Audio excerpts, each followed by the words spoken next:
Class 12। আজকে আমি তোমাদের যে চ্যাপ্টারটা করাবো সেটা ক্লাস 12-এর ইউনিট 1-এরই আরেকটা পার্ট, পার্টনারশিপ অ্যাকাউন্টিং 1 এর আগের পার্টটা, অর্থাৎ যেখানে profit and loss, appropriation account বা পার্টনারদের জয়েন, পার্টনাররা কিভাবে রেশিও ভাগ করে নেয়, ফিচার্স অফ পার্টনারশিপ, এই সমস্ত ব্যাপারে পড়িয়েছি। আজকে ওই চ্যাপ্টারেরই আরেকটা অংশ, গুডউইলের পার্টটা তোমাদের পড়াবো। পার্টনারশিপ অ্যাকাউন্টিং থেকে মোট 15 মার্কস থাকে। এই 15 মার্কসের মধ্যে গুডউইলের পার্টটাও একটা অংশ। এই গুডউইলে আজকে আমরা দেখব, আমরা এই চ্যাপ্টারে শিখবো ভ্যালুয়েশন অফ গুডউইল। মানে কোনো ফার্মের যে গুডউইল তৈরি হয় বা গুডউইল এর একটা ভ্যালু হয়েছে, সেই ভ্যালুটা কিভাবে তৈরি করা হয়েছে, কিভাবে একটা প্রতিষ্ঠান অন্যান্য প্রতিষ্ঠানের থেকে আলাদা হয়েছে, আলাদা হয়ে একটা বড় প্রতিষ্ঠানের আকার ধারণ করেছে। আজকে সেই পার্টের ওপরই আমরা আমাদের ক্লাস করাবো। দেখো, আমরা এখানে লিখেছি গুডউইল। সেই গুডউইল চ্যাপ্টারের পরপর পার্টগুলো আজকে তোমাদের পড়াবো। তোমরা এখানে ভালো মতোই দেখতে পাচ্ছ যে এখানে একটা আমরা রেস্টুরেন্টের নাম দিয়েছি। সেই রেস্টুরেন্টের নামটা কি? দাদা বৌদি রেস্টুরেন্ট। এই রেস্টুরেন্টের দেখো, তোমরা এখানে লক্ষ্য করে এখানে আমরা লিখেছি যে এর যে নেট ভ্যালু আছে, এর নেট ভ্যালু লিখেছি 70 লাখ টাকা। নেট ভ্যালু কত? 70 লাখ টাকা। আর মার্কেটে এই প্রতিষ্ঠানটারই ভ্যালু হচ্ছে 75 লাখ টাকা। বিজনেসটার ভ্যালু যেটা ওদের নিজেদের আছে সেটা হচ্ছে 70 লাখ, কিন্তু মার্কেটে এই দোকানটারই ভ্যালু রয়েছে কত? 75 লাখ টাকা। তাহলে তোমরা দেখতে পেলে এখানে একটা 5 লাখ টাকার গ্যাপ আছে। প্রশ্নটা হচ্ছে এই 5 লাখ টাকার গ্যাপটা কেন? কেন একটা বিজনেসের নেট ভ্যালু 70 লাখ এবং তার মার্কেট ভ্যালু 75 লাখ টাকা? এই দুটোর মধ্যে ডিফারেন্স কি কারণে, সেটাই আজকে আমাদের আলোচ্য বিষয়। যে 5 লাখের কথাটা আমি বললাম, দেখো এখানে আমি দেখিয়েছি 5 লাখ এক্সট্রা কি কারণে। যে কারণগুলো, সেই কারণগুলো প্রথমে একটা হচ্ছে কি, এর ব্র্যান্ড নেম। কি বললাম? প্রথমের ব্র্যান্ড নেম। দাদা বৌদি বিরিয়ানির দোকানের নাম শোনেনি এরকম সংখ্যক লোক আমাদের এই অঞ্চলে নেই, ফলে এর একটা নির্দিষ্ট ব্র্যান্ড নেম আছে। সেই ব্র্যান্ড নেমের জন্য ভ্যালুর পরিবর্তন হচ্ছে। এরপরে কি আছে? Customer size. তোমরা অনেকেই দেখতে পেয়েছো, যখন ওই দোকানের পাশ দিয়ে তোমরা যাবে, দেখবে প্রচুর লোক ওখানে লাইন দিয়ে জিনিস কিনছে, লাইন দিয়ে সেই দোকানের খাবার কিনছে। এই যে হিউজ পরিমাণ এদের কাস্টমার, এই কাস্টমার সাইজের কারণেও কিন্তু আমাদের এই যে 5 লাখ টাকার বাড়তি, সেই বাড়তিটা হয়েছে। এরপরে কি বলেছে? সাপ্লায়ার্স। যাদেরকে এরা মাল সাপ্লাই দেয় তাদের সাথে এদের খুব ভালো সম্পর্ক, বা যারা এদের কাছ থেকে মাল নেয় বা এরা যাদের কাছ থেকে মাল নেয় তাদের ক্ষেত্রেও একটা গুড রিলেশন এদের মধ্যে আছে। অর্থাৎ সাপ্লায়ারের দিক দিয়েও এরা হিউজ সংখ্যক লোককে সাপ্লাই দিতে পারে। এরপরে দেখতে বলেছে কি, ইটস ওয়ার্ক ফোর্স। এর ওয়ার্ক ফোর্সটা কি? মানে ধরো, এত লোককে সার্ভিস দেওয়ার জন্য যে পরিমাণ লেবার দরকার, যে যে তোমরা বিজনেস স্টাডিজেও পড়েছো, স্টাফিং, যে পরিমাণ কর্মীর প্রয়োজন, যে পরিমাণ হিউম্যান রিসোর্সের প্রয়োজন, সেই পুরোটাই এদের কাছে আছে। এই কারণেও এরা সমস্ত মানে কাস্টমারদের জিনিস সাপ্লাই দিতে পারে এবং সঠিক সময়ের মধ্যে তাদেরকে জিনিস দিতে পারে বলে এই দোকানে এত পরিমাণ ভিড় হয়। এই কারণেও এদের এই 5 লাখ টাকার ব্যাপারটা বেড়েছে। এরপরে কি বলেছে? এইগুলো যোগ করলে যে ভ্যালুটা তৈরি হলো তার নামই হচ্ছে গুডউইল। এই যে পুরোটা হলো, এই পুরোটার জন্য যে গুডউইলটা তৈরি হলো, এই গুডউইলটাই হচ্ছে 5 লাখ টাকা। এটাই আমাদের বিচার্য বিষয় ছিল, যে একটা প্রতিষ্ঠান 70 লাখ তার নিজস্ব ভ্যালু, কিন্তু মার্কেটে তার ভ্যালু হয়েছে কত? 75 লাখ টাকা। তাহলে এই যে 5 লাখস এক্সট্রা, এই 5 লাখস এক্সট্রা কি কি কারণে, সেটা তোমাদের সামনেই আছে। তার ব্র্যান্ড নেমের কারণে, তার কাস্টমার সাইজের কারণে, তার সাপ্লায়ার্স এর কারণে, তার ওয়ার্কফোর্স এর কারণে। এই 4টে কারণ মিলিত হয়ে এই 5 লাখ ভ্যালুটা তৈরি হয়েছে এবং সেটাই হচ্ছে আমাদের চ্যাপ্টারের নাম, যেটাকে আমরা গুডউইল, বাংলায় যেটাকে সুনাম বলা হয়। বোঝা গেল? এরপরে হচ্ছে গুডউইলের ডেফিনেশন দেওয়া হয়েছে, খুব ইম্পর্টেন্ট পার্ট। দেখো, goodwill is an intangible assets. ভালো করে এই লাইন জায়গাটুক মনে রাখবে, কারণ এমসিকিউতে এর উপর একটা প্রশ্ন দেবে। গুডউইল কোন অ্যাসেটের মধ্যে পড়ে? ইনট্যাঞ্জেবল, অর্থাৎ অস্পর্শনীয়। আরেকটা লাইন হয় ইনট্যাঞ্জেবল ফিক্স অ্যাসেটও এটাকে বলা হয়। এটা হচ্ছে অস্পর্শনীয় স্থায়ী সম্পত্তির মধ্যে। Linked to an established business build over time, মানে যেটা একটা বিজনেসকে বড় হতে বা প্রতিষ্ঠা হতে একটা ব্যবস্থা করে দেয়। As a time of business gain favourable reputation for maintaining goods, customers, suppliers relationship and effective branding, as it is expected to make profit year after year। যারা কি বললো আবার দেখো, বলেছে as a business gain favorable reputation, এইভাবে করতে করতে এই বিজনেসটা এক সময় একটা নাম করেছে, প্রফিট করেছে, তাদের একটা রেপুটেশন মানে যেটাকে আমরা নাম করা বলি, সেই নাম করেছে। ফর মেইনটেনিং গুড কাস্টমার, কাস্টমারদের সাথে ভালো ব্যবহার, কাস্টমারদের ভালো প্রোডাক্ট দেওয়া, সাপ্লায়াররা যারা ওদেরকে মাল সাপ্লাই দেয় তাদের সাথে গুড রিলেশন, এই সমস্ত তৈরি করে ওরা একটা রিলেশনশিপ তৈরি করেছে এবং একটা ব্র্যান্ড তৈরি করেছে, একটা ব্র্যান্ড নেম তৈরি করেছে। যেই ব্র্যান্ড নেমটা এক বছরে হয়নি, দেখো লাস্ট লাইনে বলেছে expected to make profit year after year, যারা বছরের পর বছর একটা বিরাট পরিমাণে প্রফিট করে এই গুডউইল বা এই রেপুটেশন বা এই ব্র্যান্ড নেমটা তৈরি করেছে। এটাই হচ্ছে গুডউইল। তারপর কি বলছে? ফ্যাক্টরস এফেক্টিং অফ গুডউইল, কোন কোন ফ্যাক্টর গুডউইলকে এফেক্ট, মানে কি কি কারণের জন্য গুডউইলের এই পরিবর্তনগুলি হয়। প্রথম যেটা বলেছে লোকেশন অফ দি বিজনেস। আমরা প্রত্যেকেই জানি আমরা এমন একটা লোকেশনে দোকান খুললে আমাদের খুব সুবিধা হবে যেই দোকানের কমিউনিকেশন খুব ভালো, স্টেশন থেকে কাছে, বাস স্ট্যান্ড থেকে কাছে, টোটো করে যাওয়া যায়, অটো করে যাওয়া যায়। তাহলে বিজনেসের লোকেশনটা এমন একটা রেপুটেটেড এলাকায় বিজনেস দিলে সেই বিজনেস গুডউইলকে বাড়তি করবে, দিন দিন গুডউইলটাকে বাড়িয়ে নিয়ে যাবে। শুধু লোকেশনই নয়, আর কি কি আছে? আর আছে দেখো নেচার অফ প্রোডাক্ট, কি ধরনের প্রোডাক্ট আমরা বিক্রি করছি সেটার উপর। যদি সেই প্রোডাক্টটা মানুষের ক্ষতিকারক কাজে লাগে তাহলে কিন্তু তার গুডউইল তৈরি হবে না। যে প্রোডাক্টটা মানুষের কাছে জনপ্রিয় হয়ে উঠছে, ওই দোকানের খাবার খেয়ে মানুষ সুস্থ আছে এবং তারা গুড কোয়ালিটির খাবার সবাইকে প্রোভাইড করে, তার প্রোডাক্টের একটা নাম আছে। শুধু বিরিয়ানি নয়, অন্যান্য প্রোডাক্টও তারা বিক্রি করে, রেস্টুরেন্টে আরো যে সমস্ত আইটেম পাওয়া যায় সেগুলোর কোয়ালিটি মেনটেন করে, কোয়ান্টিটি মেনটেন করে, এটাও তাদের বলা হয় নেচার অফ প্রোডাক্ট। কি নেচারের প্রোডাক্ট তারা দিচ্ছে। এরপর হচ্ছে মনোপলি পাওয়ার। মনোপলি পাওয়ারের বাংলা হচ্ছে কি একচেটিয়া ক্ষমতা। একচেটিয়া ক্ষমতা ব্যাপার কি? যেহেতু ওর সমতুল্য কোনো দোকান আশেপাশে সেরকম ভাবে তৈরি হয়নি, বা ওই প্রোডাক্ট, ওই ধরনের প্রোডাক্ট, ওই ধরনের কোয়ালিটি মেনটেন করে হয়তো এখনো কেউ সেভাবে তৈরি করতে পারেনি, সেই না পারার কারণে তারা একটা মনোপলি পাওয়ার ওখানে কনজিউম করে রেখেছে এবং এই মনোপলি পাওয়ারের মাধ্যমে তাদের গুডউইল কিন্তু দিনের পর দিন বেড়ে চলেছে। এরপর দেখো বলেছে বেটার কোয়ালিটি অফ গুডস। একটু আগে তোমাদের বললাম যে বেটার কোয়ালিটি তোমাকে দিতে হবে। কাস্টমার পয়সা দিয়ে একটা প্রোডাক্ট কিনবে, সেই প্রোডাক্ট যদি কোয়ালিটি ভালো না হয়, কাস্টমার খেয়ে যদি আনন্দিত না হয়, সে ওই প্রোডাক্টটা অন্য কাউকে কিনতে আর কোনোদিন বলবে না।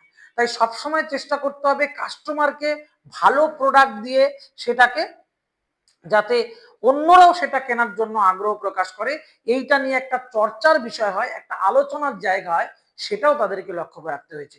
তাই তারা কিন্তু better quality of goods provide করছে এবং সেইটার কারণেই গুডউইলটা কিন্তু এফেক্টেড হচ্ছে। এরপরে বলেছে ম্যানেজমেন্ট স্কিল। ম্যানেজমেন্ট স্কিল, তোমরা যারা কম বেশি ওই রেস্টুরেন্টের বা একাধিক রেস্টুরেন্টের দিকে গেছো, তোমরা ভিড় দেখেছো, লাইন দেখেছো, কিন্তু ওই লাইনের কারণে আর 10 জনের গাড়ি নিয়ে যেতে, বাস লরি পাস করতে, টোটো অটো পাস করতে কিন্তু কোনো প্রবলেম হয় না। তারপরও দ্বিতীয় ব্যাপার হচ্ছে ওখানে অনেক কর্মী থাকার কারণে তারা খুব সুন্দরভাবে সবাইকে প্যাকেট বন্দি করে খাবারগুলোকে সাপ্লাই দিতে পারে। মানুষকে দীর্ঘক্ষণ দাঁড়িয়ে থেকেও অধৈর্যের মধ্যে পড়তে হয় না। এখানে ওদের একটা ম্যানেজারিয়াল স্কিল কাজ করে। সেই ম্যানেজারিয়াল স্কিলটা কি? কাস্টমারের সাথে ভালো ব্যবহার করে তাদেরকে একটু দাঁড় করিয়ে রেখে প্রোডাক্ট সঙ্গে সঙ্গে হাতে তুলে দেওয়া, একাধিক লোককে রাস্তার ধারে দাঁড় করিয়ে দেওয়া, যে যারা রাস্তাঘাট দিয়ে যাতায়াত করছে তাদের যাতে কোনো মতে প্রবলেম না হয়। এই যে ম্যানেজারিয়াল ব্যাপারটা, কাস্টমাররা যদি কোনো প্রোডাক্ট সম্বন্ধে কোনো খারাপ রিভিউয়ের কথা ভাবে সঙ্গে সঙ্গে সেটাকে পরিবর্তন করার একটা ব্যবস্থা করা, এই সমস্ত বিষয়গুলো কিন্তু ম্যানেজারিয়াল স্কিলের মধ্যে পড়ে। Time of existence. Time of existence মানে কি? দীর্ঘদিন ধরে এদের এই অবস্থান চলছে, একটা সময় ধরে এরা এক্সিস্ট করছে মার্কেটে বিরিয়ানির দোকান হিসাবে এবং রেপুটেটেড বিরিয়ানির দোকান হিসাবে। দীর্ঘদিন ধরে এদের এই পরিকল্পনা চলছে। এরপরে কি বলেছে? Special advantage. স্পেশাল অ্যাডভান্টেজ কি? ওখানে শুধু বাইরে দাঁড়িয়ে থেকে বিরিয়ানি বাড়িতে নিয়ে আসা যায় তা নয়, ওদের রেস্টুরেন্ট ব্যবস্থা আছে, সেখানে আমরা বসে খেতে পারি।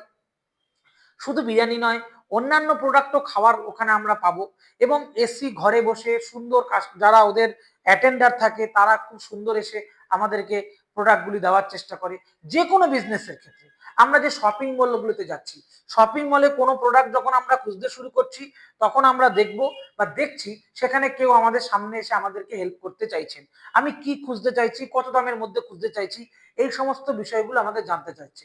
যখন দেখছি আমরা তাদের থেকে সুন্দর একটা সাপোর্ট পেলাম ওই প্রোডাক্টটা কেনার ক্ষেত্রে, আমরা কিন্তু এর পরবর্তী দিনেও ওখানে যাব এবং আশেপাশের লোককেও বলবো ওই শপিং মলে গিয়ে আপনারা কেনাকাটি করতে পারেন, ওখানকার কর্মীদের ব্যবহার খুব ভালো, ওটাও তোমরা দেখতে পারো। এরপরে বলেছে অ্যামাউন্ট অফ ক্যাপিটাল। যে কোনো বিজনেস করার জন্য যে একটা ভালো অ্যামাউন্টের ক্যাপিটাল প্রয়োজন, এটা কিন্তু আমরা আগাগোড়াই জানতাম। যার ক্যাপিটাল যত বেশি হবে সে তত ইনভেস্ট করতে পারবে। ক্যাপিটাল বেশি হওয়ার কারণে প্রোডাক্টের মান বজায় রাখতে পারবে, প্রোডাক্টের মান বজায় রাখলে কাস্টমারদের খুশি করানো যাবে। তাই অ্যামাউন্ট অফ ক্যাপিটাল যদি তার কাছে না থাকে, এই ধরনের প্রোডাক্ট বা এত ভ্যারাইটি প্রোডাক্ট তারা মার্কেটে কখনোই বিক্রি করতে পারবেন না। এরপরে কি হচ্ছে? Trend of profit. পরপর লাইন আপ ভাবো। কাস্টমার দোকানে ভালো কোয়ালিটির মাল বিক্রি হয়, ওটা খেতে প্রচুর লোক লাইন দেয়, যত মাল সেল হচ্ছে তত প্রফিট হচ্ছে। এবার দিন দিন দিন দিন যত প্রফিট হচ্ছে তত কিন্তু তার ট্রেন্ড অফ প্রফিটটা বাড়তে শুরু করেছে এবং যত প্রফিট বাড়বে তার গুডউইলও তখন তত বাড়বে। একটু পরেই আমরা জানবো প্রফিটের সাথে গুডউইলের সম্পর্ক কোথায়। লাস্ট বলেছে রিস্ক ইনভলভমেন্ট। তোমরা প্রত্যেকে ভালো করে একটা জিনিস জানো যে হিউজ পরিমাণ ক্যাপিটাল ইনভেস্ট করতে হলে বা একাধিক প্রফিট করতে হলে তোমাকে রিস্ক নিতেই হবে। একটা প্রতিষ্ঠান বা একটা দোকান যখন কোনো প্রোডাক্ট তৈরি করে, এটা ভেবেই তৈরি করে তার সব প্রোডাক্ট বিক্রি হবে। যদি বাই চান্স বিক্রি না হয় তাহলে তো তার ক্যাপিটালও গেল, তার প্রফিটও গেল, তার লস চলে গেল সবকিছু। তাই তাকে রিস্ক নিতে হয়েছে, রিস্ক নিয়ে প্রোডাক্ট বানিয়ে সেটা মানুষের গ্রহণযোগ্য করে তুলতে হয়েছে। মানুষ যখন দেখছে ওটা খুব ভালো প্রোডাক্ট তখনই তার বিজনেস আরো চরচর করে বেড়েছে। অর্থাৎ এখানে রিস্কেরও কিন্তু ইনভলভমেন্ট থাকে গুডউইলের এফেক্টের জন্য। নেক্সট আমরা কি পড়বো? Types of goodwill. দেখো গুডউইল কয় প্রকার হয়। একটা পারচেজ গুডউইল। পারচেজ গুডউইলটা কি? তোমরা দেখবে যখন কোনো প্রতিষ্ঠান, রেপুটেটেড প্রতিষ্ঠান, তাকে আরেকটা প্রতিষ্ঠান পারচেজ করে নিল তখন কিন্তু সে তার নাম বদলায় না। সাপোজ তর্কের খাতিরে ধরো কোনো একটা নাম করা বইয়ের কোম্পানি, সেই নাম করা বইয়ের কোম্পানিকে আরেকটা কোম্পানি পারচেজ করে নিল, কিন্তু ওই নাম করা বইয়ের কোম্পানির নামটা বদলানো না, কারণ দীর্ঘদিন ধরে ওই কোম্পানিটা মার্কেটে একটা নাম করে রেখে এসছে। এখন যে কিনে নিয়েছে সেই কোম্পানির মালিক, কিন্তু তার নাম সে কিন্তু নতুন করে আর তার নামকরণ করতে হয়নি, কারণ এই নামটাই মার্কেটে চলছে। তাই এটাই হয়ে যায় পারচেজ গুডউইল। অর্থাৎ কারোর একটা গুডউইল চলছিল, তার বিজনেসটা কিনে নিচ্ছি মানে তার গুডউইলটাও কিনে নিলাম, এটা পারচেজ গুডউইল। এরপরে দেখো self generated goodwill. Self generated goodwill যেটা, যে রেস্টুরেন্টের উদাহরণটা আমরা দিয়েছি, ওরা কিন্তু কারোর থেকে গুডউইল কেনেনি। দীর্ঘদিন মানুষকে ভালো পরিষেবা, good quality food, quantity maintain করা, তারপরে মানুষের সাথে ভালো ব্যবহার, কাস্টমারদের সাথে গুড রিলেশন, সাপ্লায়ারদের সাথে গুড রিলেশন, এগুলো করতে করতে করতে করতে ওরা কিন্তু একটা গুডউইল অর্জন করেছে। এইটাকে বলা হয় সেলফ জেনারেটেড গুডউইল। এরপরে দেখো বলা আছে নেচার বেসড গুডউইল। কি বলেছে? Nature based goodwill. Nature based গুডউইলের মধ্যে কি আছে সেটা তোমাদের একটু পরে দেখবো। যে নেচার বেসড গুডউইলের তোমরা কতগুলো ছবি দেখতে পাচ্ছ কিনা জানি না, এখানে আমরা পরপর দেখবে যে নেচার বেসড গুডউইলের মধ্যে প্রথম কি পড়ছে। দেখো প্রথম বলছে ডগ গুডউইল। চারটে গুডউইল আমরা শুনবো, একটা ডগ গুডউইল, একটা ক্যাট গুডউইল, একটা র্যাট গুডউইল, আর একটা র্যাবিট গুডউইল। আমরা প্রথম পড়ছি ডগ গুডউইল। ডগ গুডউইল কি বলেছে? লোকেশন লয়্যালটি, কাস্টমার্স আর faithful to the place of business or the brand name rather than the owner. Dog goodwill বলতে বোঝায় কুকুর যেমন বিশ্বস্ত হয়, সেরকমই একটা উদাহরণ এটা।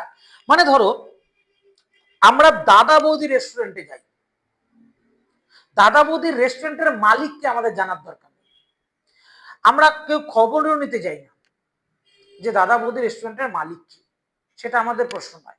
দাদা বৌদি রেস্টুরেন্ট ব্যারাকপুরে ছিল, আমরা ব্যারাকপুর এখন কিনছি। দাদা বৌদি রেস্টুরেন্ট সোদপুরে এসছে, আমরা সোদপুরে এসে প্রোডাক্ট কিনছি। দাদা বৌদি রেস্টুরেন্ট যদি বেলঘুরে আসে, আমরা বেলঘুরে এসে প্রোডাক্ট কিনবো। তার মালিক দিয়ে আমাদের কাজ নয়, আমাদের কাজ হচ্ছে কি ব্র্যান্ড নেমটা। যেমন আমরা সিলেদার্সের জুতো কিনতে যেতাম কোথায়? ধর্মতলায়। সিলেদার্স যখন সোদপুরে হয়ে গেল, আমরা কিন্তু সোদপুরেও কিনতে আসছি, আমরা সিলেদার্সটাকে চিনি, আমরা সিলেদার্সের মালিককে আমরা সেটা জানতে চাই না। এটা হচ্ছে ডগ গুডউইলের বৈশিষ্ট্য। ডগ গুডউইল বলতে কি বোঝালো? তার ব্র্যান্ড নেমের ওপর আমরা গুরুত্ব দেব, কখনোই আমরা তার মালিকের ওপর আমরা গুরুত্ব দেবো না। ওই ব্র্যান্ড নেম যেখানে যেখানে ঘুরে বেড়াবে, আমরা তার সাথে সাথে ঘুরে ঘুরে বেড়াবো, সেইখানে গিয়ে গিয়ে গিয়ে প্রোডাক্ট কিনবো। এই জন্য এটাকে বলা হয় লোকেশন লয়ালিটি। এরপরে দেখো বলা হয়েছে হাই ভ্যালু। যখনই ব্র্যান্ড নেমটা অনেক বড় জায়গায় চলে যাবে, আর ওই ব্র্যান্ড নেম যেখানে যেখানে ঘুরবে, আমরা সেখানেই প্রোডাক্ট কিনতে যাব, ফলে কিন্তু এর যে ভ্যালুটা, এই ভ্যালুটা আস্তে আস্তে হাই হতে শুরু করবে, অর্থাৎ গুডউইল বাড়তে শুরু করবে। Easy transfer. এখানে একটা জিনিস মনে রাখবে, যেহেতু শুধু নামটা আমাদের প্রয়োজন, এখানে ট্রান্সফার করা যায়, নাম ট্রান্সফার নয়, মালিকানা ট্রান্সফার, মালিকানা হস্তান্তর অতি সহজে হয়ে যায়। ধরো দাদা বৌদির মালিক XYZ, বা সিলেদার্সের মালিক ABC। এখন ABC আমাদের জানার প্রয়োজন, আমাদের প্রয়োজন সিলেদার্স। এখন সিলেদার্স চলে গেছে, তোমার ধরো রাজ বলে একজন কেউ সিলেদার্সকে কিনে নিয়েছে, তা আমাদের তো দরকার নেই, আমরা সিলেদার্সের জুতো কিনতে চাই, তা সেটাকে রাজ কিনেছে না রহিম কিনেছে, ওটা আমাদের কোনো যায় আসে না, ইজিলি ওটা ট্রান্সফার করা যায়। ব্যক্তি ট্রান্সফার করা যায় না, কিন্তু ব্র্যান্ড নেম একজনের থেকে আরেকজনের কাছে চলে গেছে, সেই নেমটা একই রয়েছে, কিন্তু পার্সেন্ট চেঞ্জ হয়ে গেছে, এটা আমাদের কোনো ব্যাপার না। এটা হচ্ছে ডগ গুডউইলের বৈশিষ্ট্য। নেক্সট কি বললো? নেক্সট হচ্ছে, এটা কি বাংলাতে আমরা আবার একবার করে দিয়েছি, যে কুকুর প্রতিষ্ঠানের প্রতি মানুষের অনুগত্য। কুকুরের প্রভুভক্তির মতো এক্ষেত্রে ক্রেতারও মালিকদের বদলে প্রতিষ্ঠানের নামের প্রতি খুব আগ্রহ। প্রতিষ্ঠানের মালিক, প্রতিষ্ঠানের নামটা কোথায় গেল তার উপর বেশি আগ্রহ। সর্বোচ্চ মূল্য তোমাদের এইমাত্র বললাম, আর মালিকানা হস্তান্তর বলে দিলাম, যে বলেছে ব্যবসার মালিক পরিবর্তন হলেও গ্রাহকরা চলে যায় না, তাই এই সুনাম সহজেই নতুন মালিকের হস্তান্তর করা যায়। মানে মালিক তো আমাদের দেখার দরকার নেই, নাম চেঞ্জ হয়েছে, নামও চেঞ্জ হয়নি, নাম একই আছে, মালিক কি আছে আমাদের জেনে লাভ কি। নেক্সট যে গুডউইলটার কথা পড়বো আমরা, সেই গুডউইলটা হচ্ছে ক্যাট গুডউইল। এটার ক্ষেত্রে আবার উল্টো। দেখো বলেছে লয়্যালটি টু দি পার্সন। এখানে আমরা ব্র্যান্ড নেম খুঁজি না, এখানে ব্যক্তিকারকে খুঁজি। কোন ব্যক্তি ওই ব্যবসা চালাচ্ছেন, কোন ব্যক্তি ওই ব্যবসার এখন নতুন নাম করেছেন, আমরা ওই ব্যক্তিটাকে চিনব। যেমন ধরো আমরা ভারতবর্ষের বুকে একজন ভালো শিল্পপতি বলতে রতন টাটার নামটাকে বুঝেছি। রতন টাটা যে প্রোডাক্টটি লঞ্চ করুন না কেন, আমরা রতন টাটার প্রোডাক্টটার উপরেই বেশি ভরসা করতাম। যারা টাটা কোম্পানি ব্র্যান্ড নেমের উপর ভরসা করে, তারা হচ্ছে ডগ গুডউইলের উপর পড়ে। যারা রতন টাটার কথার উপর ভরসা করতেন, তারা পড়বে হয় ক্যাট গুডউইলের মধ্যে। কারণ ব্যক্তি চলে যাওয়ার সাথে সাথেই অনেক সময় দেখা যায় অনেক প্রতিষ্ঠান বন্ধ হয়ে যায়। এক্ষেত্রে তার হিউজ পরিমাণ বিজনেস ছিল, সেটা এখন বংশ পরম্পরায় চলছে, এটা অন্য ব্যাপার। কিন্তু অনেক প্রতিষ্ঠান আছে, আমরা অনেক রেপুটেটেড নাম, টিচারের নাম কলেজে যখন আমরা পড়তাম বা ইউনিভার্সিটি যখন আমরা পড়তাম, একাধিক রেপুটেটেড টিচার ছিলেন, তারা এখন মারা গেছেন, ফলে সেই সমস্ত নাম এখন আমরা শুনতে পাই না। অনেক ভালো ভালো আর্টিস্ট যারা ফিল্ম করতেন তারা মারা গেছেন, তাদের বই কিন্তু এখন আর বেরোয় না বলে আমরা ওগুলো এখন আর দেখি না। এটাই হচ্ছে ব্যাপার। এই ক্যাট গুডউইল হচ্ছে ওইটাই, এখানে মূলত ব্র্যান্ড নেমের ওপর নয়, এখানে পার্সনের ওপর আমরা বেশি গুরুত্ব দিই। এক্ষেত্রে ভ্যালুটা কিন্তু কম। তোমরা ভালো করে দেখো, পুরনো যারা সিনেমার আর্টিস্ট ছিলেন, উত্তম কুমার হতে পারে বা আরো যারা পরবর্তী, তারা মারা গেছেন, তাদের নামের বই আর এখন বেরোয় না। ফলে দিন দিন ওই ধরনের বই দেখার লোকের সংখ্যা কিন্তু কমে গেছে, ফলে তাদেরও লো ভ্যালু হয়ে গেছে। Difficult to transfer, difficult to transfer না মানে উত্তম কুমারের নাম নিয়ে এখন নতুন বই বেরোচ্ছে যে এই উত্তম কুমার, নতুন উত্তম কুমার এটা, নতুন ধর্মেন্দ্র এটা, নতুন রাজেশ খান্না এটা, এটা হয় না। আমরা এই পরিচয় পেতে পারি রাজেশ খান্নার ছেলে, ধর্মেন্দ্রের ছেলে, এরা হচ্ছে, কিন্তু অতি সহজে এই বর্তমান ধর্মেন্দ্র, এই বর্তমান রাজেশ খান্না, এটা কিন্তু এখন আমাদের আর সম্ভব নয়। এটা হচ্ছে ক্যাট গুডউইলের মধ্যে পড়ে। পরের পাতায় আমরা ক্যাট গুডউইলেরটাই বাংলায় পাবো। এই যে লেখা আছে, বিড়াল যেমন স্থানের প্রতি অনুগত থাকে, এক্ষেত্রে গ্রাহকরা প্রতিষ্ঠানের মালিক বা নির্দিষ্ট ব্যক্তির প্রতি অনুগত থাকে। ঠিক আছে, এখানে একটু গন্ডগোল হচ্ছে, স্থানের প্রতি অনুগত থাকে না হবে।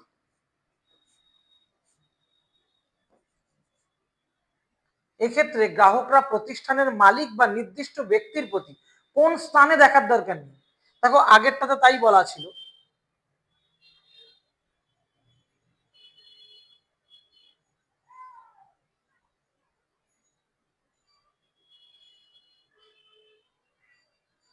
হ্যাঁ, ওই স্থানের প্রতি না, তোমার ব্যক্তির প্রতি, ব্যক্তির প্রতি এদের আগ্রহ বেশি থাকে। কম মূল্য, এই ধরনের সুনামের মূল্য তুলনামূলক কম হয়, কারণ মালিক ব্যবসা ছেড়ে দিলে গ্রাহকরাও চলে যায়। মালিক ছেড়ে দিয়েছে, এখন আর ওইটা নেয় না। বোঝা গেল?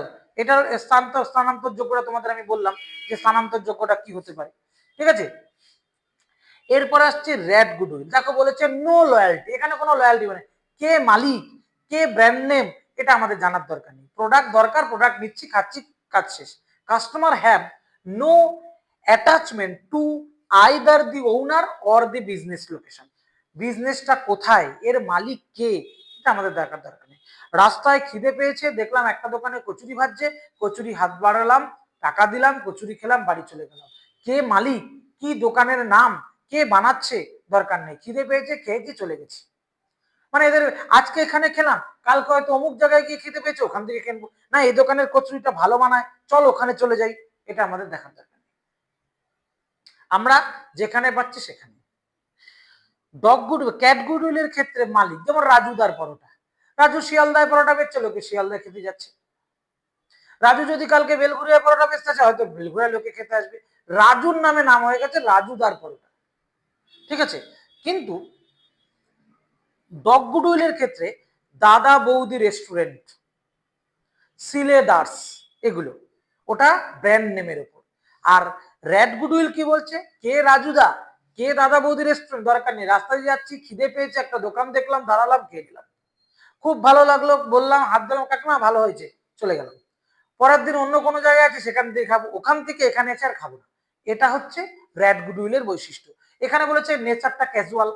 আর কি বলছে, জিরো ভ্যালু, এর কোনো ভ্যালু হয় না, কারণ আমি তো কাউকে কোনো নতুন করে ভ্যালু দিচ্ছি না। আমার এখানে আজকে ভালো লাগছে খাচ্ছি, কালকে ওখানে ভালো লাগছে খাচ্ছি, পরশু ওখানে ভালো লাগছে খাচ্ছি, আমার এখানে কাউকে ভ্যালু দেওয়ার ব্যাপার নেই। এটা নো ভ্যালুর মধ্যে পড়ে। এরপরে হচ্ছে, এটাকে বাংলায় লেখা আছে যে ইঁদুরের স্বভাবের মতো এক্ষেত্রে গ্রাহকদের নির্দিষ্ট কোনো ব্যক্তি বা প্রতিষ্ঠানের প্রতি কোনো টান বা আনুগত্য থাকে না। এরা কি বোঝে, এরা যেখানে যখন প্রয়োজন খেয়ে নিচ্ছে। এর পরের গুডউইলটা র্যাবিট গুডউইল, প্রক্সিমিটি বেসড। ভালো করে বুঝবি এটার ব্যাপারটা কি। এটার ব্যাপারটা হচ্ছে, ধর তোরাও এই প্রক্সিটা ভালো বুঝিস, মানে কেউ নেই, তার পরিবর্তে আরেকজনকে দিয়ে দিবি। এখানে যেটা বলতে চাইলো, customer only visit the business because it is geographically close to them, they don't want to travel far. মানে ধর তোর মা তোকে বললো যে বাজারে যাবে, বাজারে গিয়ে এই মশলাগুলো কিনে নিয়ে আসবি, তুই দেখলি যে আমি একটা গেম খেলছিলাম, এখন মা বলছে আমাকে যেতেই হবে, এখন এই মালটা আনতে যদি আমি বাজারে যাই, আমার 1 ঘন্টা শেষ। এই মালগুলোই আমার বাড়ির থেকে বেরিয়ে ডান দিকে রাস্তার উপরেই মুদি দোকানটায় পাওয়া যায়, আমি সেই দোকান থেকে নিয়ে চলে আসলাম, আমার দরকার নেই বাজারে যাওয়া। মা যে প্রোডাক্টগুলো লিখেছিল সেই প্রোডাক্টগুলো মার হাতে তুলে দেওয়া ছিল আমার দায়িত্ব, আমি সেটা তুলে দিতে পেরেছি, কাজ শেষ। আমি দূরে গিয়ে আনতে হবে এমন কোনো ব্যাপার নেই, কাছে যেখান থেকে যেটা পাবো সেটাই নিয়ে চলে যাবো। এই জন্য দেখ বলেছে যে যেটা জিওগ্রাফিক্যালি মানে ভৌগোলিকভাবে যেটা কাছে সেখান থেকে নিয়ে চলে যাও। যারা সুইজারল্যান্ড যেতে পারছে না, পয়সা নেই, দার্জিলিং ঘুরে চলে আসলো, ওখানেও বরফ, ওখানে একটু হাইফাই বরফ না, কাছের সামনে বরফ পেয়েছি। যাদের তাও পয়সা না তারা ফ্রিজ থেকে খুলে বরফ হাতে নিয়ে ঘুরছে, হয়ে গেল। যেটা জিওগ্রাফিক্যালি খুব কাছে সেটাই এখানে আমাদের দেখার বিষয় হয়ে গেল। মানে আমরা সবসময় চেষ্টা করব এই র্যাবিট গুডউইলের যেটা মানসিকতা সেটা হচ্ছে কাছে যেটা পাবো সেটাই নেব, দূরে গিয়ে পয়সা খরচা করে সময় নষ্ট করে নিতে যাবো না। এইটা তোদেরকে বললাম না, চারটে নেচার অফ গুডউইলের বৈশিষ্ট্য। ডগ গুডউইলের ক্ষেত্রে কি বললাম, ডগ গুডউইল শুধু ব্র্যান্ড বোঝে, মালিক দিয়েও দরকার নেই। ক্যাট গুডউইল কি বললাম, ক্যাট গুডউইল ব্র্যান্ড বোঝে না, মালিককে তাকে বোঝে। র্যাট গুডউইল মালিককেও বোঝে না, ব্র্যান্ডকেও বোঝে না, ও ক্যাজুয়াল, যেখানে যখন পাচ্ছে তখন খেয়ে নিচ্ছে। আর র্যাবিট দূর বোঝে না, ও কাছে বোঝে, কাছাকাছি যেটা পাবো সেখান থেকেই মাল কিনবো, পয়সা খরচা করে সময় নষ্ট করে দূরে যেতে আমি রাজি নেই। বোঝা গেল? এগুলো গেল তোর বিভিন্ন নেচার অফ গুডউইলের ব্যাপার। এবার র্যাবিট গুডউইলের বাংলাটা বলেছিল এখানে, ব্যাস বড় রইল, ঠিক আছে। এরপরে আরেকটা জিনিস আমরা পড়বো, সেটা হচ্ছে need for valuation of goodwill. গুডউইলের ভ্যালুয়েশন করার প্রয়োজন কেন? তিনটে জায়গায় গুডউইলের ভ্যালুয়েশন হয়, একটা সোল প্রোপ্রাইটারশিপ ফার্মের ক্ষেত্রে, একটা পার্টনারশিপ বিজনেসের ক্ষেত্রে, একটা কোম্পানির ক্ষেত্রে। আমরা এখানে দেখতে পাচ্ছি লেখা আছে in case of sole proprietorship business, in case of partnership business, in case of company. এবার এদের ক্ষেত্রে কিভাবে সেগুলো ক্যালকুলেট হয়, প্রথমে দেখ আসলো in case of sole proprietorship business. Sole proprietorship বিজনেসে গুডউইলের ভ্যালুয়েশন কেন হয়, তার প্রথম কারণ হচ্ছে when the business is sold to another, যখন একজন মালিক তার বিজনেসটা বিক্রি করে দিতে চায়, আরেকজন কি দেখে কিনবে, তার গুডউইল, যে প্রতিষ্ঠানের নাম থাকলে তো গুডউইল সেই ব্যবসাটা কেনার চেষ্টা করবে, নাম থাকা মানে তার গুডউইল আছে, তাই আরেকজন কিনতে সেটা রাজি হতে পারে। 2 নম্বর হচ্ছে কি when the proprietor of the business take another person as a partner, আমি একা একটা বিজনেস চালাই, আমি আরেকজনকে আমার বিজনেসের পার্টনার করতে চাইছি, সে আমার বিজনেসের পার্টনার হবে কি কারণে, যদি দেখে আমার বিজনেসটা রানিং বিজনেস না হয়, যদি দেখে আমার বিজনেসটা রেপুটেটেড বিজনেস না হয়, যদি এইগুলো না হয় তাহলে আরেকজন আমার বিজনেসে ইনভলভ হতে চাইবে না, তাই সেক্ষেত্রে আমার গুডউইলটা ক্রিয়েশনের দরকার আছে। আর একটা কি বলছে when the business is converted into company, এক মালিকানা কারবার, সেটাকে যদি কোম্পানিতে কনভার্ট হয়, কোম্পানিতে কনভার্ট হবে কি করে, ধর কোনো কোম্পানি আমার বিজনেসটাকে কিনে নিচ্ছে, বা আমি একটা হিউজ পরিমাণ ক্যাপিটাল ইনভেস্ট করতে পেরে এটাকে কোম্পানিতে কনভার্ট করতে চেষ্টা করছি, সেক্ষেত্রে আমার দরকার গুডউইল। এটা হচ্ছে সোল প্রোপ্রাইটারশিপ বিজনেসের ক্ষেত্রে। এরপর আসবে কোথায়, এরপর আসবে কি ইন কেস অফ পার্টনারশিপ, প্রায় সোল প্রোপ্রাইটারশিপের কাছাকাছি। দেখ when profit sharing ratio is changed among the existing partner, আমরা পরের সেমিস্টারে পার্টনারশিপের আরো চ্যাপ্টার করব, অ্যাডমিশন, রিটায়ারমেন্ট, ডেথ, রেজলিউশন, তখন এগুলো আরো ডিটেলসে জানবো। এখানে শুধু জানি কি তোরা গুডউইলের আগের চ্যাপ্টারটাতে আমরা পড়িয়েছিলাম যে পার্টনারদের মধ্যে প্রফিটের টাকা ভাগাভাগি হয়, নতুন পার্টনার বিজনেসে জয়েন করলে প্রফিট শেয়ারিং রেশিওটা পরিবর্তন হয়, এই রেশিও পরিবর্তন করার সময় কিন্তু গুডউইলের প্রয়োজন আছে। এরপরে বলেছে when a new partner is admitted into the firm, যেরকম সোল প্রোপ্রাইটারশিপ বিজনেসের ক্ষেত্রে আমরা দেখলাম না, নতুন একজন বিজনেসে জয়েন করতে চাইলো এবং সে চাইলো যে গুডউইল আছে বা নাম আছে তাহলেই জয়েন করব, পার্টনারশিপ ফার্মের ক্ষেত্রেও তাই একই জিনিস।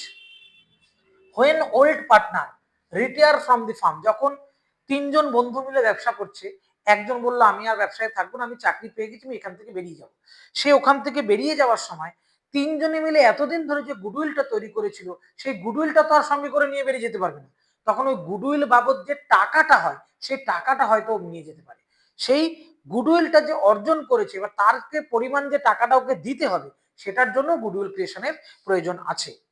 এরপরে বলেছে কি when a partner dies, একই রকম ভাবে যে পার্টনার মারা গেছে তার পাওনা গন্ডা তার এক্সিকিউটর বা উত্তরাধিকারীদের দিতে হয়, এই উত্তরাধিকারীদের গুডউইল বা মানে পার্টনার যে কদিন বেঁচে থেকে বিজনেসটা চালিয়ে গেছে সেই বিজনেস চালিয়ে থাকাকালীন যে গুডউইলটা সে ওখানে অর্জন করে রেখে গেছে সেটা বাবদ টাকা তার উত্তরাধিকারীদের দিতে হবে। তারপর when two or more firms are amalgamate মানে দুটো প্রতিষ্ঠান যখন একত্রে মিলে যায়, ভোডাফোন আর আইডিয়া মিলে গিয়ে ভিআই, দুটো ফার্ম একসাথে মিলে গিয়ে অ্যামালগামেট হয়ে যে একটা নতুন ফার্ম তৈরি হয়েছে, তারাই একত্রে মিলে যায় যারা মার্কেটে ইতিমধ্যে গুডউইল অর্জন করে রেখেছে। এবার এদের যদি গুডউইলের ভ্যালুয়েশন করা না থাকে তাহলে একে অপরের গুডউইল জানতে পারবে না, একে অপরের সাথে মার্চ খাবে না। when a firm is sold, যখন একটা প্রতিষ্ঠান বিক্রি হয়ে যায়, সোল প্রোপ্রাইটারশিপও আমরা একই জিনিস দেখেছি। নেক্সট হচ্ছে কোম্পানির ক্ষেত্রে প্রায় একই, when a company takes over another company, একটু আগে দেখলাম সোল প্রোপ্রাইটারশিপও দেখেছি, পার্টনারশিপও দেখেছি, কোম্পানিতেও তাই, একটা কোম্পানি যখন আরেকটা কোম্পানিকে কিনে নিল তখন ভ্যালুয়েশনের প্রয়োজন আছে। when two or more companies amalgamate, যখন দুটো কোম্পানি অ্যামালগামেট হয়ে যায় মানে মিলে যায় ওই পার্টনারশিপের মতো। তারপরে কি বললো, when share of a company are valued under the instinct value method, market value method or the fair value method, যখন কোম্পানির শেয়ার গুলো মার্কেটে বিক্রি হবে, মার্কেটের থেকে বেশি দামে হতে পারে, কম দামে হতে পারে বা মার্কেট ভ্যালুতেই বিক্রি হতে পারে, তখন কিন্তু গুডউইলটা বের করা প্রয়োজন যে ফার্মের এই গুডউইল আছে, আপনারা এই কোম্পানির শেয়ার কিনতে পারেন। এরপরে বললো কি when consolidated balance sheet is presented, consolidated balance sheet মানে যখন দুটো কোম্পানি মিলে যাচ্ছে, প্রত্যেকটা কোম্পানিরই তো একটা করে ব্যালেন্স শিট ছিল, সেই ব্যালেন্স শিট গুলো মিলে তো একটা নতুন ব্যালেন্স শিট তৈরি হয়েছে, এটাকে বলা হয় কনসলিডেটেড ব্যালেন্স শিট।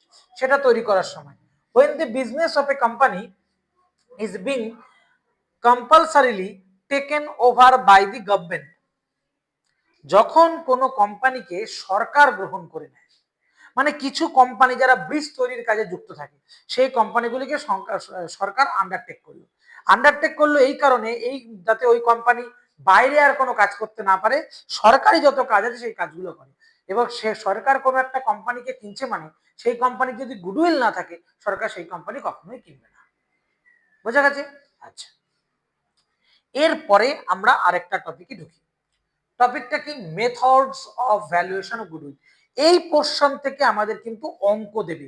এর আগে যেগুলো পড়ালাম সেগুলো অধিকাংশই থিওরি বেস কোশ্চেনের জন্য এমসিকিউতে, আর এইখান থেকে অঙ্ক বেস কোশ্চেন কিন্তু দেবে।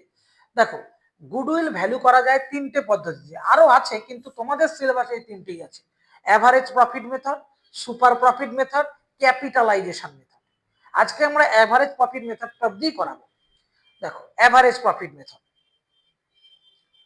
এভারেজ প্রফিট মেথড দেখো দু প্রকার, কি কি, একটা সিম্পল এভারেজ মেথড, একটা ওয়েটেড এভারেজ মেথড। এই যে সিম্পল এভারেজ মেথড আর একটা হচ্ছে ওয়েটেড এভারেজ মেথড, দুটো পদ্ধতি। সিম্পল এভারেজ মেথডটার ক্ষেত্রে কি আছে দেখো, বলেছে সিম্পল এভারেজ মেথড, এখানে প্রথমে গুডউইল বের করার সূত্র, আমরা কিন্তু গুডউইলের চ্যাপ্টার করছি, আমরা কিন্তু এভারেজ প্রফিট বের করতে বসিনি, আমরা গুডউইল করতে বসেছি। এভারেজ প্রফিট মেথডে আমাদের প্রথম বের করতে হবে এভারেজ প্রফিট। যারা আমার অফলাইনের ক্লাসগুলো করিস তারা তো মোটামুটি এভারেজ প্রফিট কিভাবে ক্যালকুলেট করতে হয় জানিস, তাও আমি এখানে লিখে দেখানোর চেষ্টা করছি। ধর আমি 4 বছরের প্রফিট লিখলাম, প্রথম বছরে প্রফিট করেছে 2 লাখ টাকা, ঠিক আছে, তারপরের বছরে 1 লাখ টাকা,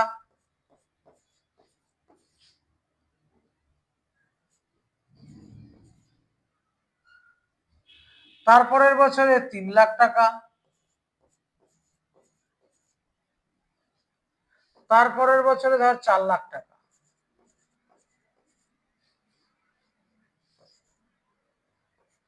এভারেজ প্রফিট কি করে বার করব, এই চারটে অ্যামাউন্টকে যোগ করব, যোগ করে তাকে 4 দিয়ে ভাগ করলে আমাদের এভারেজ প্রফিট বেরিয়ে যাবে। তাই এভারেজ প্রফিট, তার সাথে কি নাম্বার অফ ইয়ার্স পারচেজ, এটা কোশ্চেনে দেওয়া থাকতে হবে, নাম্বার অফ ইয়ার পারচেজ, তাহলে আমাদের গুডউইল বেরোবে। এই যে এবারে বললো এভারেজ প্রফিট কি করে বের করবে, টোটাল প্রফিট, যত বছরের প্রফিট দেওয়া আছে টোটাল প্রফিট, তাকে নাম্বার অফ ইয়ার পারচেজ দিয়ে গুণ করলে, সরি নাম্বার অফ ইয়ার দিয়ে গুণ করলে আমরা এভারেজ প্রফিট পাবো। এই যে এভারেজ প্রফিট আমরা পেয়েছি একটু উপরে ক্যালকুলেশন করে, আর তাকে গুণ করব কি দিয়ে, নাম্বার অফ ইয়ার্স পারচেজ, তাহলে হয়ে যাবে। এবার নিচে আমরা বলে দিয়েছি যে নাম্বার অফ ইয়ার্স পারচেজ জিনিসটা কি, means the number of year for which the farm is likely to earn the same amount of profit. মানে নাম্বার অফ ইয়ার পাচ্ছে, number of year for which, যে ফার্ম দীর্ঘদিন ধরে বা কয়েক বছর ধরে কি পরিমাণ প্রফিট আর্ন করছে সেই সংখ্যাটা এখানে লাগবে। তাহলে এইটা গেল একটা ব্যাপার। এরপরে ধর মনে কর, আমি এটার একটা উদাহরণ তোদেরকে দিই।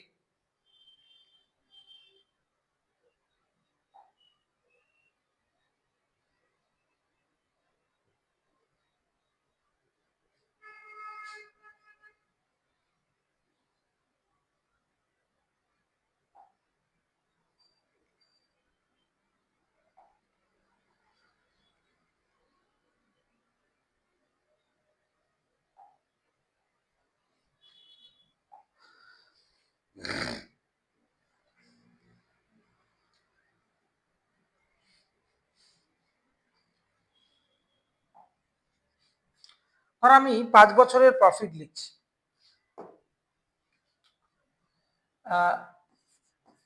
2022 প্রফিট করেছি 70,000 টাকা, 2023 প্রফিট করেছি 1,00,000 টাকা, 2024 প্রফিট করেছি 2,00,000 টাকা। আর আরেকটা আগের বছর নিই, 2021 প্রফিট করেছি ধর 90,000 টাকা। আমি অ্যাভারেজ প্রফিট এবার বার করবো। অ্যাভারেজ প্রফিট বেরোবে, অ্যাভারেজ প্রফিট বেরোবে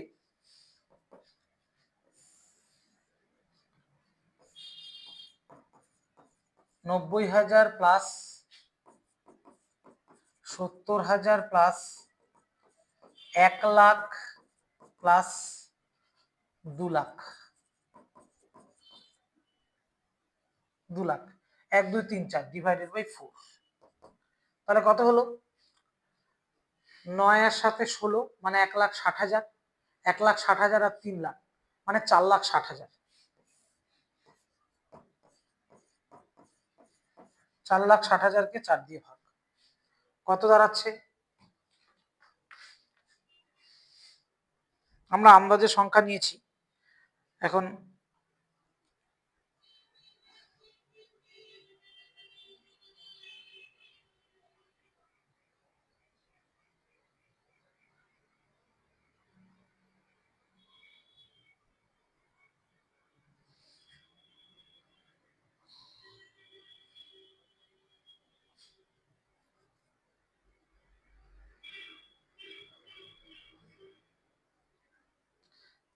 4,60,000 ডিভাইডেড বাই 4, 1,15,000 করে, 1,15,000 আমার বেরোলো অ্যাভারেজ প্রফিট। এবার আমাকে যেটা বের করতে বলে সেটা হচ্ছে গুডউইল, গুডউইল না, value of goodwill. Value of goodwill আমাদের বের করতে বলেছে। ভ্যালু অফ গুডউইলে আমাদের কি লাগবে? অ্যাভারেজ প্রফিট নিলাম, এর সাথে নিলাম কি? Number of years purchase. Number of years purchase এখানে বলা নেই, আমি ধরে নিলাম সেটা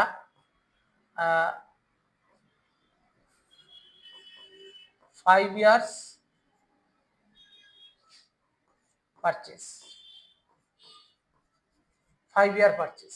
এখানের সাথে আমরা 5 গুণ করে দেব, তাহলে কত হবে? 5,00,000 আর 5 15 75 মানে 5,75,000, 5,75,000। এভারেজ প্রফিট মেথডে আমার গুডউইল বেরিয়ে গেল। এভারেজ প্রফিট মেথডে আমার গুডউইল কত বেরোলো? 5,75,000। আমি 4 বছরের প্রফিট দিয়েছি, 4 বছরের প্রফিট তার সাথে গুণ করলাম কত? নাম্বার অফ ইয়ার পারচেস, তাহলে 5 বছরের এভারেজ প্রফিট আমাদের ক্লিয়ার হয়ে গেল, কোনো সমস্যা নেই। এটা গেল এভারেজ প্রফিট মেথডে।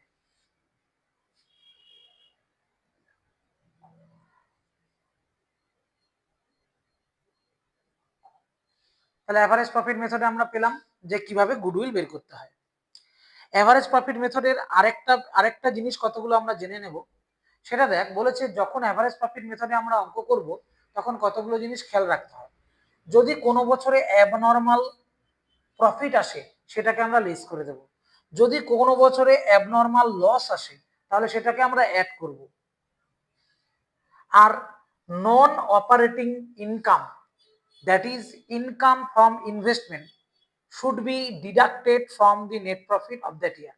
মানে ভালো করে বোঝ, আমি ওখানে কতগুলো প্রফিট লিখলাম অঙ্কটা করার সময়, সেইখানে কোনো এক বছরে আমার একটা প্রফিট হয়ে গেছিল। সেই প্রফিটটা কি হতেই পারে, হয়তো কিছু মাল আমি বিক্রি করেছি যেটা আমার প্রোডাক্টের মধ্যে নয়, সেখান থেকে একটা প্রফিট করেছি, সেই প্রফিটটা ওই প্রফিটের মূল প্রফিটের সাথে অ্যাড হবে না। মূল প্রফিট বলতে ধর এই যে এইখানে আমি যে প্রফিটটা দেখিয়েছিলাম,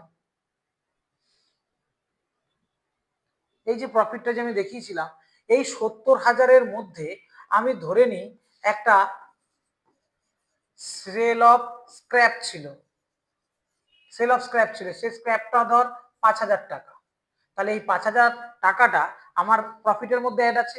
এটা তো প্রত্যেক বছর নাও হতে পারে, তাই এটা আমরা ওখান থেকে মাইনাস করে দেবো, এটাই বলতে চাচ্ছি। আর যদি এরকম কোনো একটা জিনিস অ্যাবনর্মালি লস হয়ে যায়, সেই লসটা তো প্রত্যেক বছর হবে না, শুধু ওই বছরই হয়েছে, ওটাকে অ্যাড করব, ওইটা নিয়েই আমরা প্রফিটটাকে ক্যালকুলেট করব। বোঝা গেল? আচ্ছা,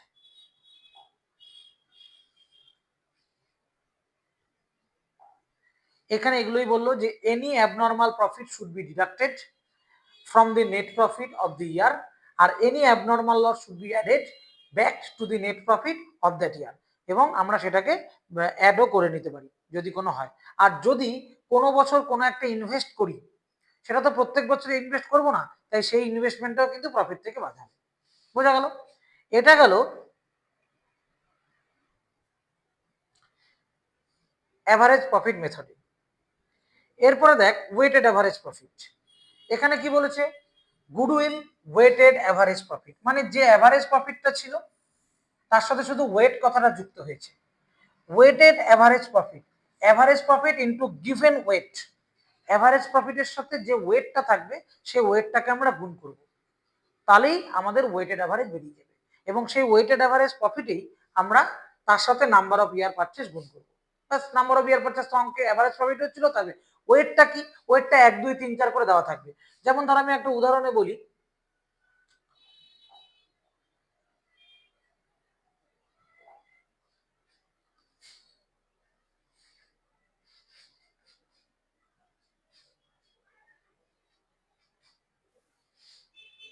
ধর গুডউইল দেওয়া আছে, না সরি অ্যাভারেজ প্রফিট দেওয়া আছে 2020, 1 লাখ, 2021, 2 লাখ, 2022, 3 লাখ।